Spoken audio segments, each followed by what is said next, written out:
सुप्रभात बच्चों। आज वाक्यबोध के अंतर्गत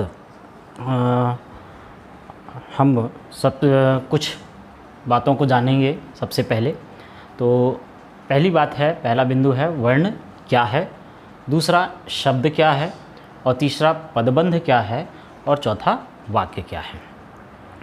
तो वाक्य बोध करने से पूर्व सबसे पहले हमें यह इन चार बातों को जानना बहुत आवश्यक है।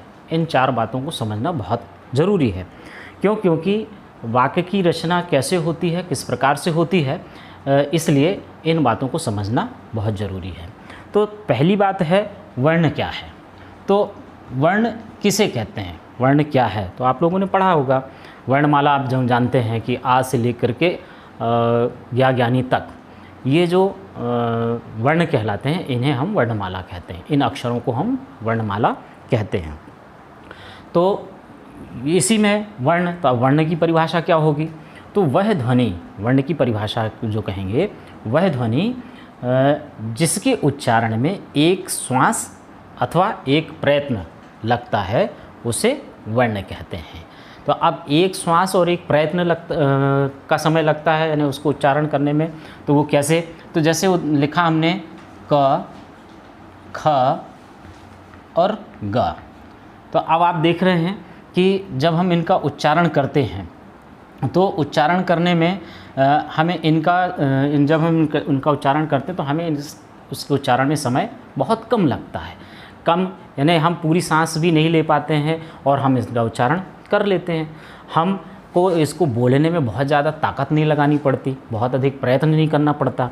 तो इसलिए तो ये क्या कहलाएंगे, इनको हम वर्ण कहेंगे। तो जैसे क, ख और ग, तीनों का मैंने उच्चारण किया, तो आपने सुना कि मैंने जब इनका उच्चारण किया तो मुझे ना तो बहुत अधिक ताकत लगानी पड़ी और ना ही बहुत अधिक मुझे इसके कहना चाहिए इसके लिए प्रयत्न करना पड़ा, और ना ही बहुत अधिक मुझे समय लगा। तो फिर से इसको यदि हम कहें, परिभाषित करें कि वह ध्वनि, ध्वनि अर्थात इन वर्णों की बात कर रहे हैं, ये इनको ध्वनि भी कहते हैं, ये साउंड भी हैं। क्यों साउंड कैसे हुए, क्योंकि जैसे अ, ई, उ, ये जो निकलते हैं इन वर्णों के उच्चारण के पीछे, तो उनका साउंड निकलता है, ये ध्वनि है। तो वह ध्वनि जिनके उच्चारण में कहना चाहिए प्रयत्न या एक श्वास का समय लगता है, उसे हम वर्ण कहते हैं। ठीक है। फिर अब इसके बाद आता है, अगली बात आती है शब्द। शब्द क्या है, तो शब्द दो वर्णों के मेल से बनी रचना।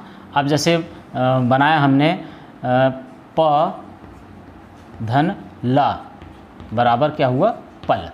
तो ये क्या हुआ, ये बन गया शब्द बना। तो शब्द कैसे बना, दो वर्णों के मेल से बना। तो पा और ला, ये दो वर्ण जब मिले तो ये दो वर्ण मिलने के बाद क्या बना, पल बना। तो इसे हम क्या कहते हैं, शब्द कहते हैं। तो शब्द की इसके परिभाषित यदि करें हम, तो इसका परिभाषा क्या होगी, दो वर्णों के मेल से बनी रचना को शब्द कहते हैं। ठीक। तो आपको वर्ण समझ में आया, शब्द समझ में आया। अब इसके बाद आता है पदबंध। पदबंध किसे कहते हैं, तो पदबंध जब दो समूह, अब जैसे यहाँ आपने देखा कि ये पल शब्द आया, देख रहे हैं आप लोग, पल, तो इसे हमने शब्द भी कहा, लेकिन इसको दूसरे रूप में हम इसको पद भी कहते हैं। यानी शब्द तो कहते हैं, ये शब्द है, लेकिन इसका दूसरा नाम जो है पद भी है। तो अब पद, तो अब जैसा ये नाम आ रहा है कि पदबंध, तो पदबंध मतलब कहना चाहिए दो या दो से अधिक पदों के समूह को हम क्या कहेंगे, पदबंध कहेंगे। तो अब जैसे पदबंध के लिए उदाहरण क्या लिखा हमने कि रमन पुस्तक पढ़ता है।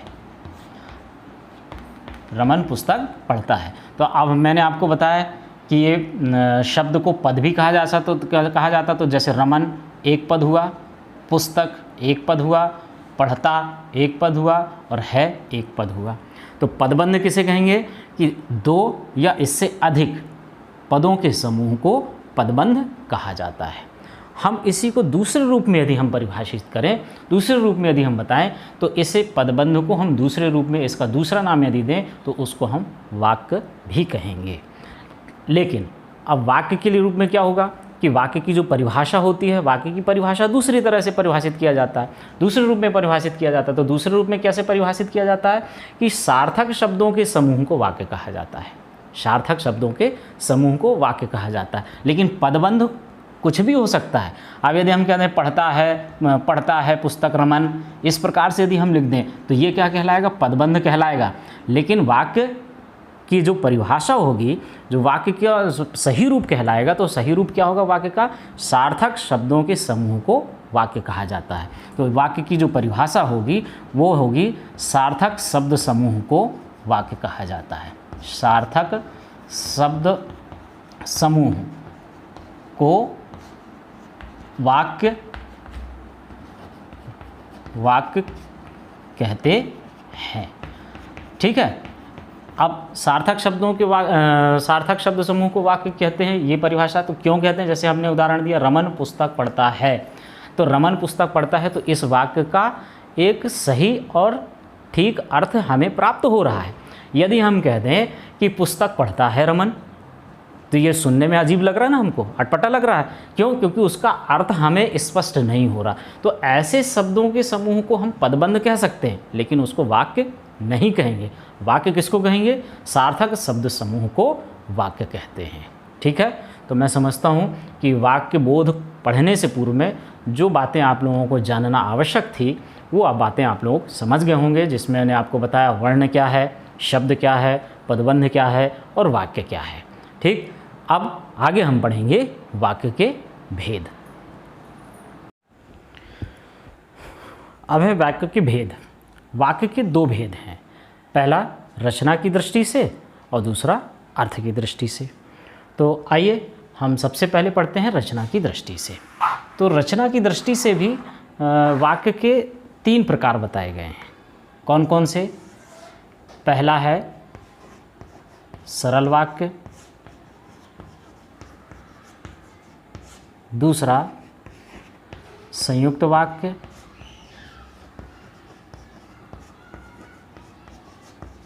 और तीसरा मिश्र वाक्य। मिश्र वाक्य। ठीक है। तो रचना की दृष्टि से रचना की दृष्टि से वाक्य के तीन प्रकार बताए गए। पहला सरल वाक्य, दूसरा संयुक्त वाक्य, तीसरा मिश्र वाक्य। तो सबसे पहले हम पढ़ेंगे सरल वाक्य।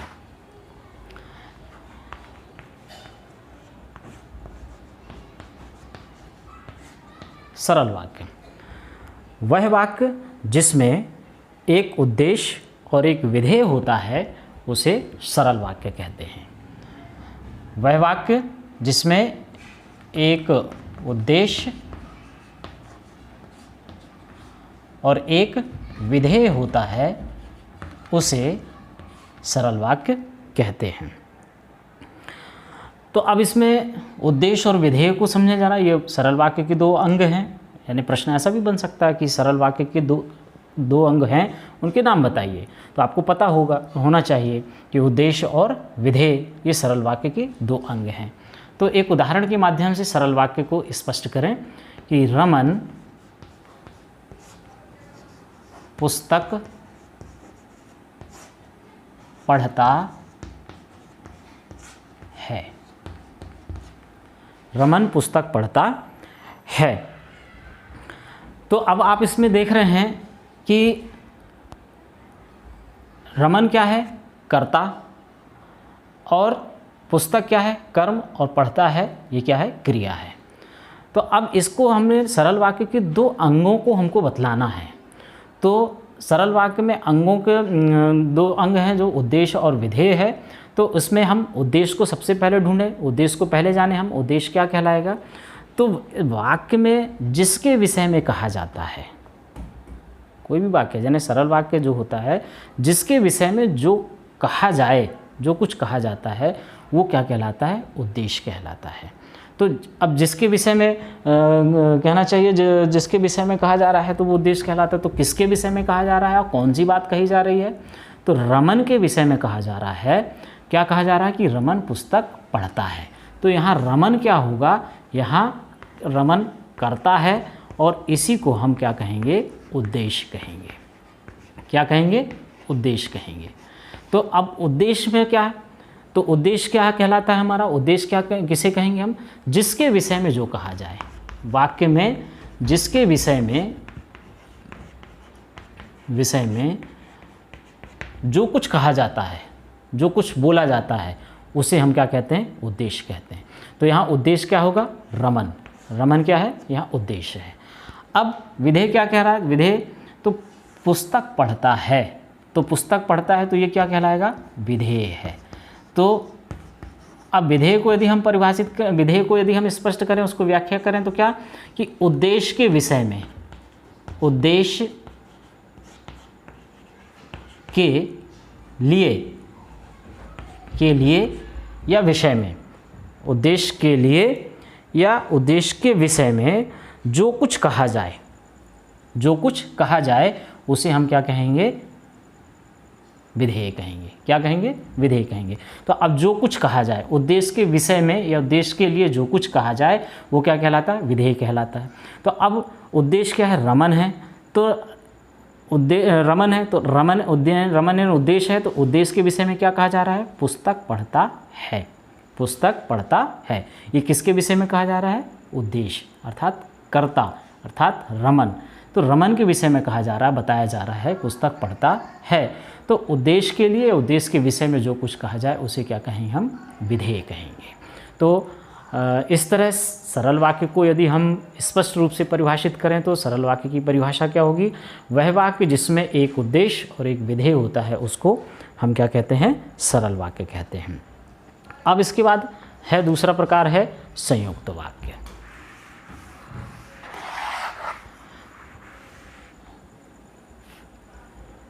संयुक्त वाक्य। अब संयुक्त का मतलब क्या होता है? संयुक्त मतलब जुड़ा हुआ, यानी दो लोगों का आपस में जुड़ना ही संयुक्त कहलाता है। दो वाक्यों का आपस में जुड़ जाना संयुक्त कहलाता है। तो उसको यदि हम संयुक्त वाक्य को यदि हम परिभाषित करें तो क्या होगा? जिस वाक्य में एक से अधिक स्वतंत्र वाक्य समुच्चय बोधक या योजक शब्दों से जुड़े हों उसे संयुक्त वाक्य कहते हैं। क्या उदाहरण? फिर से एक बार स्पष्ट समझें जरा, स्पष्ट रूप से, कि जिस वाक्य में एक से अधिक स्वतंत्र वाक्य समुच्चय बोधकों अथवा योजक शब्दों के माध्यम से, योजक शब्दों से जुड़े हों उसे हम संयुक्त वाक्य कहते हैं। तो अब जैसे एक उदाहरण समझें, इसका उदाहरण के माध्यम से हम इसको स्पष्ट करें जरा। अंशुल आया, अंशुल आया परंतु वह जल्दी चला गया। अब देखिए, अंशुल आया परंतु वह जल्दी चला गया। अब ये संयुक्त वाक्य कह रहा है कि वह वाक्य जिसमें एक या एक से अधिक स्वतंत्र वाक्य समुच्चय बोधक या योजक शब्दों से जुड़े हों उसे संयुक्त वाक्य कहते हैं। तो अब जैसे अंशुल आया, वह जल्दी चला गया। आप देख रहे हैं ना, यदि हम यहाँ से परंतु शब्द को अलग कर दें, इन दोनों परंतु को, तो आप देखेंगे कि ये दोनों वाक्य अपने आप में स्वतंत्र हो जाते हैं, होते हैं स्वतंत्र। अंशुल आया, पूर्ण विराम लगा दिया हमने, तो अपने आप में स्वतंत्र हो गया। वह जल्दी चला गया, पूर्ण विराम लगा तो वह अपने आप में स्वतंत्र हो गया। स्वतंत्र होने के बावजूद भी ये अर्थ को प्रकट करते हैं। लेकिन अब चूंकि क्या है, संयुक्त वाक्य है, तो संयुक्त वाक्य है तो संयुक्त वाक्य का अर्थ यही है कि जोड़ना। अब जब हम एक बड़े वाक्य की जब रचना करते हैं तो हमें छोटे छोटे स्वतंत्र वाक्यों को जोड़ने के पश्चात हम एक बड़े वाक्य को बनाते हैं, बड़े वाक्य की रचना करते हैं। लेकिन यदि हम इसी तरीके से जोड़ने, वह अंशुल आया, वह जल्दी चला गया, वह खेल रहा था, वह गाना गा रहा था, वह खाना खा रहा था, वह सो रहा था, यदि हम ऐसे कॉमा लगा लगा के, अल्प विराम लगा लगा के लिखेंगे तो उससे क्या होगा, अर्थ स्पष्ट नहीं होगा। इसलिए संयुक्त वाक्य में समुच्चय बोधक या योजक शब्दों का प्रयोग किया जाता है। तो यहाँ परंतु शब्द क्या है, यह योजक शब्द है। कौन सा शब्द है, ये योजक शब्द है। क्यों योजक शब्द है, क्योंकि यह दो स्वतंत्र वाक्यों को जोड़ने का काम कर रहा है, इनको संयुक्त करने का काम कर रहा है, इसलिए हम जो है इसे योजक शब्द कहेंगे। तो अब संयुक्त वाक्य की जो परिभाषा यदि हम स्पष्ट करें, परिभाषित करें, तो क्या होगा कि वह वाक्य जो स्वतंत्र वाक्य, वह वाक्य, ये क्षमा करें, जिस वाक्य में एक से अधिक स्वतंत्र वाक्य योजक, समुच्चय बोधक या योजक शब्दों से जुड़े हों, उसे हम संयुक्त वाक्य कहते हैं। तो एक उदाहरण ये आपने देखा कि अंशुल आया परंतु वह जल्दी चला गया। एक दूसरा उदाहरण आया कि आप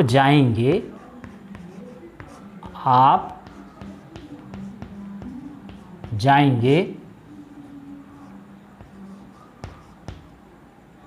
या मैं पुलिस को बुलाऊं,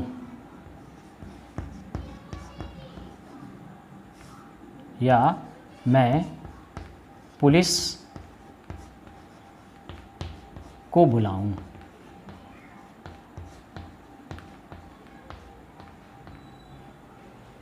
ठीक है।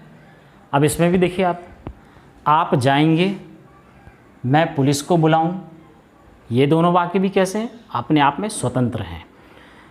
लेकिन या जो योजक शब्द है, इस योजक शब्द ने इन दोनों वाक्य को जोड़ करके एक वाक्य बना दिया।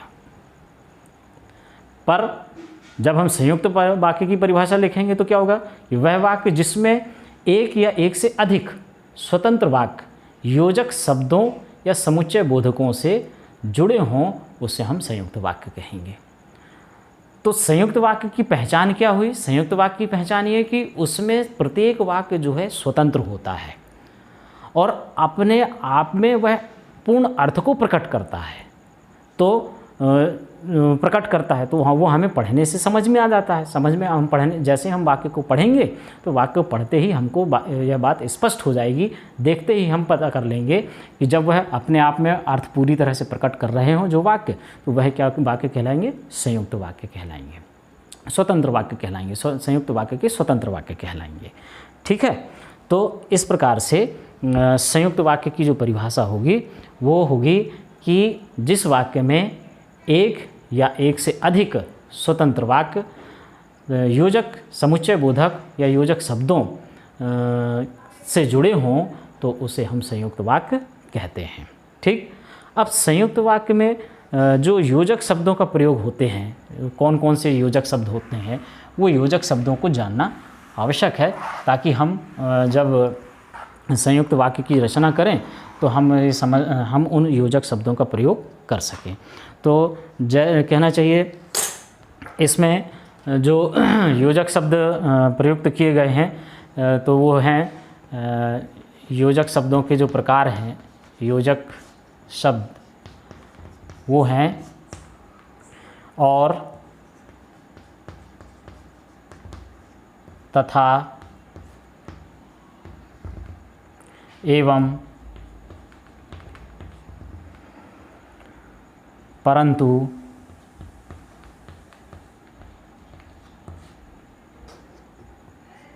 किंतु, लेकिन,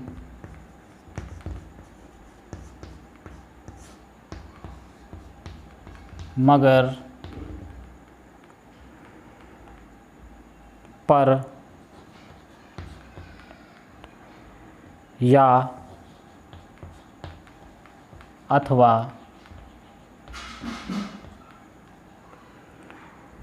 अतः, इसलिए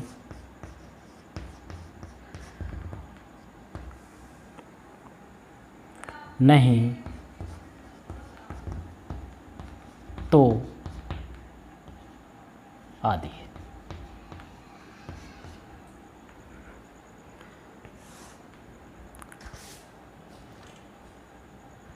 संयुक्त वाक्य में जो योजक शब्दों का प्रयोग किया जाता है वो इस प्रकार के हैं।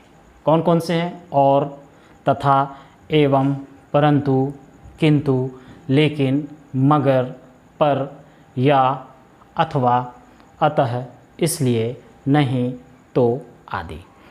तो कहने का मतलब ये कि आपको वाक्य में जब ये योजक शब्द दिखलाई पड़ें तो आप सबसे पहली पहचान तो आप यही कर सकते हैं, जब आपको जिस भी वाक्य में ये योजक शब्द दिखें तो आप उनको समझ लें कि ये जो है, यह जो वाक्य दिया गया वो कौन सा है? संयुक्त वाक्य है।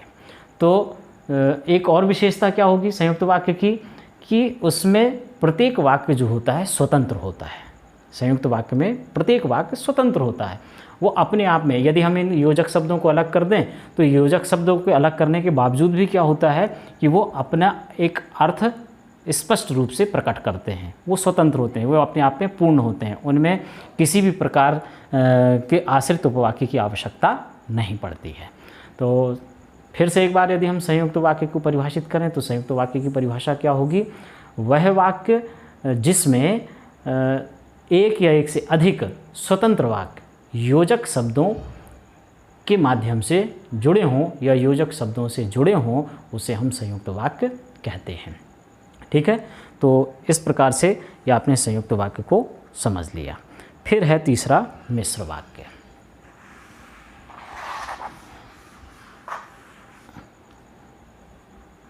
मिश्र वाक्य।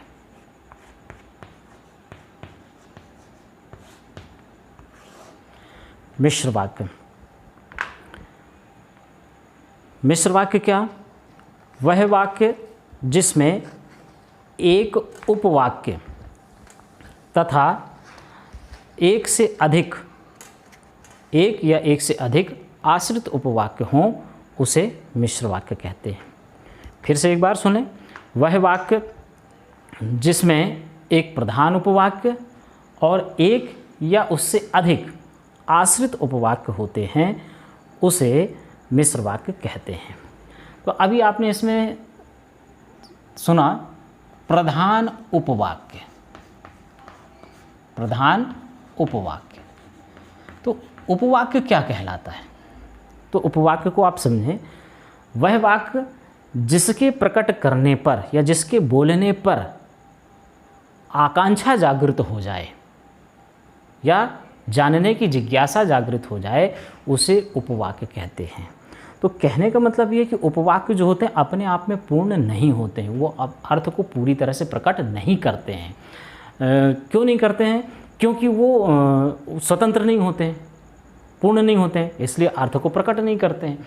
और जब उनका प्रयोग किया जाता है, जब उनके बारे में जब उस वाक्य का उच्चारण किया जाता है, तो जैसे उच्चारण किया तो हमें उससे उसके आगे जानने की आकांक्षा हमारे मन में जागृत हो जाती है। जैसे उदाहरण के लिए कि यह वही लड़का है। उदाहरण, यह वही लड़का है। अब ये क्या है कि ये प्रधान उपवाक्य है। प्रधान उपवाक्य है। प्रधान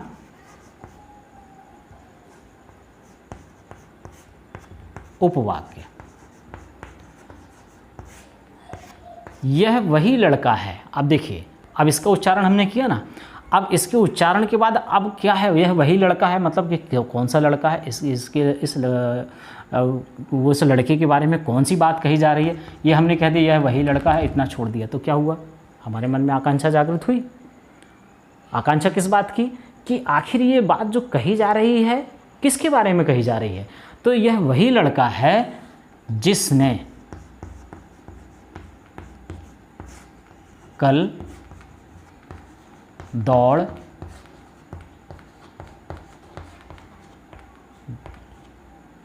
जीती थी।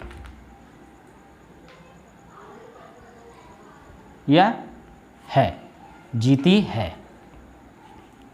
यह वही लड़का है जिसने कल दौड़ जीती है। अब क्या हुआ, हमें ये बात पूरी तरह से स्पष्ट समझ में हो गई आई। तो अब इसमें क्या हुआ, यह वही लड़का है, ये प्रधान उपवाक्य है, और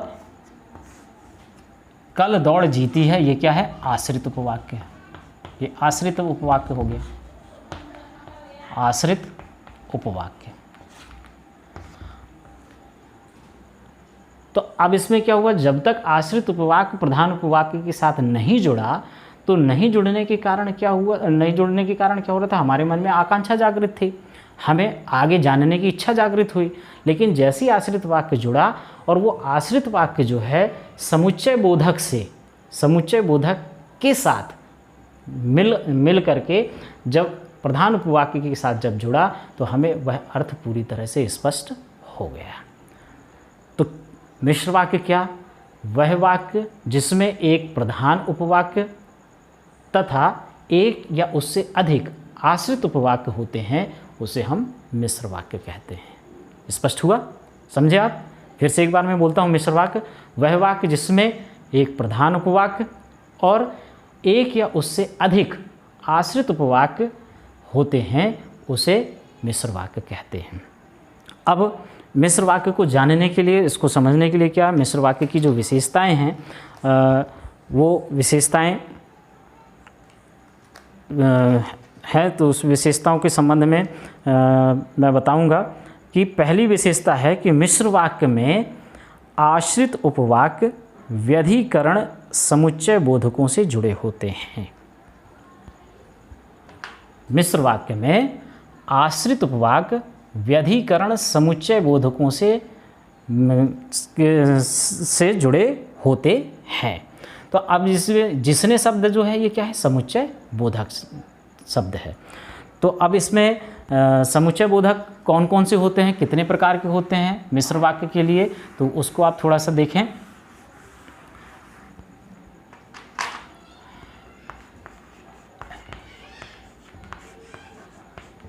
मिश्र वाक्य में समुच्चय बोधक, मिश्र वाक्य बनाने में जिन समुच्चय बोधकों का प्रयोग किया जाता है वो इस प्रकार हैं, जैसे कि, क्योंकि,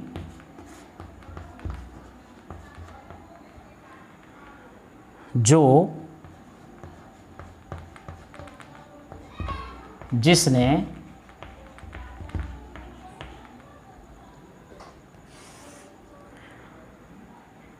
जैसे, जब, जहाँ, तो, वहाँ, यद्यपि,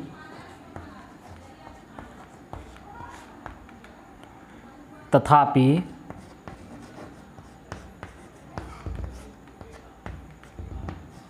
मगर आदि।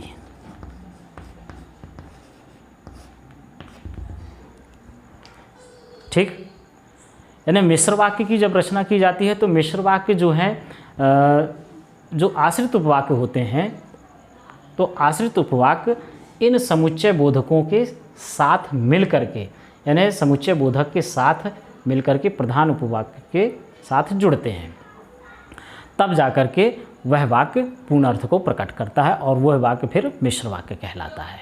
तो समुच्चय बोधक कौन से होगा, कि, क्योंकि, जो, जिसने, जैसे, जब, जहाँ, तो, वहाँ, यद्यपि, तथापि, मगर आदि। ये क्या कहलाएंगे, समुच्चय बोधक कहलाएंगे।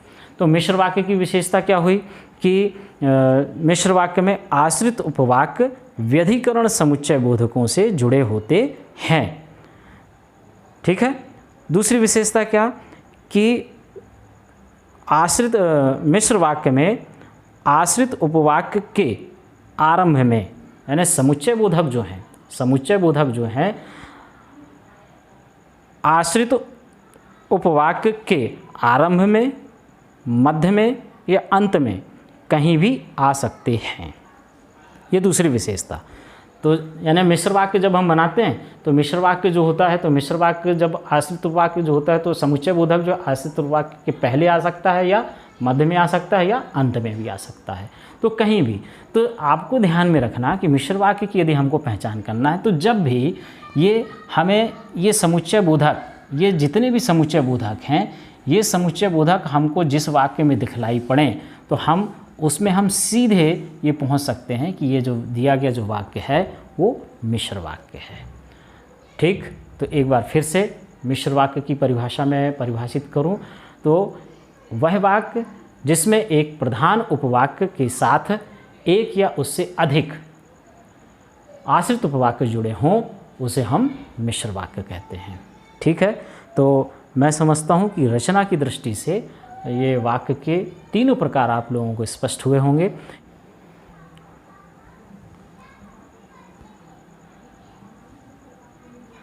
वाक्य के भेद का अंतर्गत वाक्य का दूसरा प्रकार है अर्थ की दृष्टि से। तो अर्थ की दृष्टि से वाक्य के 8 प्रकार बताए गए हैं।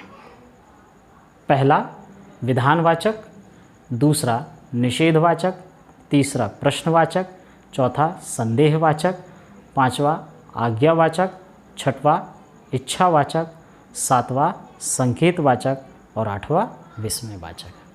तो विधानवाचक क्या? वह वाक्य जिसमें कार्य करने का बोध हो, वह वाक्य जिसमें कार्य करने का बोध हो रहा हो उसे विधानवाचक कहेंगे। निषेधवाचक कार्य ना होने का बोध, जिस वाक्य में कार्य नहीं होने का बोध होता है उसे विधानवाचक कहते हैं।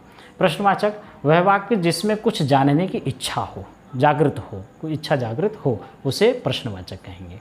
संदेहवाचक संदेह या शंका का भाव, जिस वाक्य में संदेह या शंका का भाव जागृत हो या भाव प्रकट हो उसे हम संदेहवाचक कहते हैं। आज्ञावाचक आज्ञा का या आदेश का बोध, वह वाक्य जिसमें आज्ञा या आदेश का बोध होता है उसे आज्ञावाचक कहते हैं। इच्छावाचक वह वाक्य जिसमें इच्छा, शुभ भावना या आशीर्वाद का भाव प्रकट हो उसे हम इच्छावाचक वाक्य कहते हैं। संकेतवाचक वाक्य एक क्रिया के दूसरी क्रिया पर निर्भर होने का भाव जब प्रकट होता है वहाँ संकेतवाचक वाक्य होता है। विस्मयवाचक वह वाक्य जिसमें विस्मय, आश्चर्य, घृणा, प्रेम, सौंदर्य इत्यादि का भाव जो प्रकट हो उसे हम क्या कहते हैं? विस्मयवाचक वाक्य कहते हैं। ठीक है, तो इस प्रकार से अर्थ की दृष्टि से 8 प्रकार हुए और उन प्रकारों के बारे में भी यहाँ पर बतलाया गया। तो प्यारे बच्चों, मैं समझता हूँ कि आप सभी को ये वाक्य बोध स्पष्ट हो गया होगा। और यदि मान लीजिए आपको किसी भी प्रकार से कोई संदेह हो, कोई शंका हो तो आप मुझे व्हाट्सएप माध्यम से आप प्रश्न पूछ सकते हैं। और साथ ही यह मेरे यूट्यूब चैनल को आप ज़्यादा से ज़्यादा अधिक से अधिक शेयर करें, लाइक करें और सब्सक्राइब करें ताकि आप लोगों के माध्यम से मैं आप लोगों को और अच्छे से अच्छे जानकारी इस चैनल के माध्यम से दे सकूं। ठीक।